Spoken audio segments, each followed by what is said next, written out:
దేశంలో సొంతింటి కల నెరవేర్చుకునే వారి సంఖ్య అంతకంతకు పెరుగుతోంది. ఈ ఆర్థిక సంవత్సరంలో బయర్స్ సంఖ్యలో 6.5% నుంచి 7.3% వరకు వృద్ధి కనిపించే అవకాశం ఉందని ప్రముఖ రియల్ ఎస్టేట్ సేవల సంస్థ బ్రిక్ వర్క్ రేటింగ్స్ అంచనా వేసింది.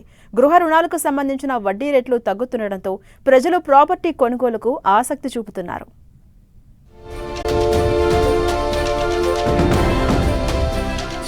హైదరాబాద్ లో పెరుగుతున్న ప్రాపర్టీ సేల్స్,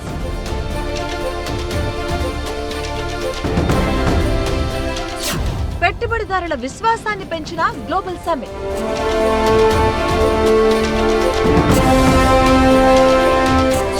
సొంతింటి కలను నెరవేర్చుకుంటున్న హైదరాబాద్ వాసులు,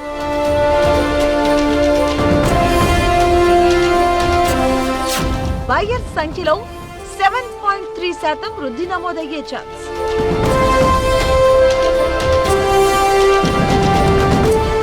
దేశంలో రియల్ ఎస్టేట్ రంగం మెల్లమెల్లగా పుంజుకుంటుంది. ముఖ్యంగా హైదరాబాద్ లో నిర్మాణ రంగం ఫుల్ జోష్ లో ఉంది.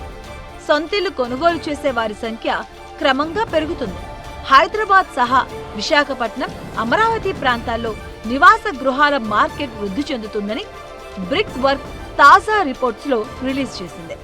ఈ ఆర్థిక ఏడాదిలో రియాలిటీ రంగం 6.5% నుంచి 7.3% వరకు వృద్ధి కనిపించే అవకాశం ఉందని అంచనా వేసింది.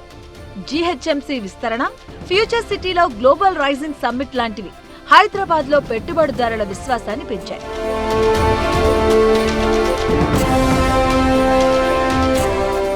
అటు ఏపీలోనూ రియల్ ఎస్టేట్ మంచి పనితీరు కనబరుస్తుందని ఎక్స్పర్ట్స్ చెబుతున్నారు. ప్రపంచ దిగ్గజ ఐటీ సంస్థ గూగుల్ వంటి కంపెనీలు ఏపీకి రావటమే ఇందుకు కారణమని తెలుస్తోంది. తెలంగాణలో ఐటీ, ఫార్మా రంగాల అభివృద్ధి నేపథ్యంలో కమర్షియల్ ప్రాపర్టీస్ కు డిమాండ్ పెరుగుతుందని బ్రిక్ వర్క్ రేటింగ్స్ తెలిపింది.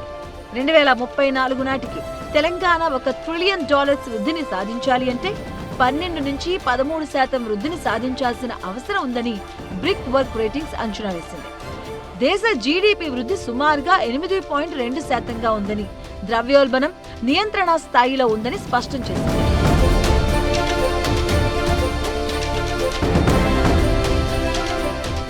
ఇక ప్రజల దగ్గర మిగులు మొత్తం పెరుగుతూ ఉండడం, వడ్డీ రేట్లు తక్కువగా ఉండటంతో రియల్ ఎస్టేట్ రంగంలో పెట్టుబడులు పెరుగుతున్నాయని ఎక్స్పర్ట్స్ చెబుతున్నారు.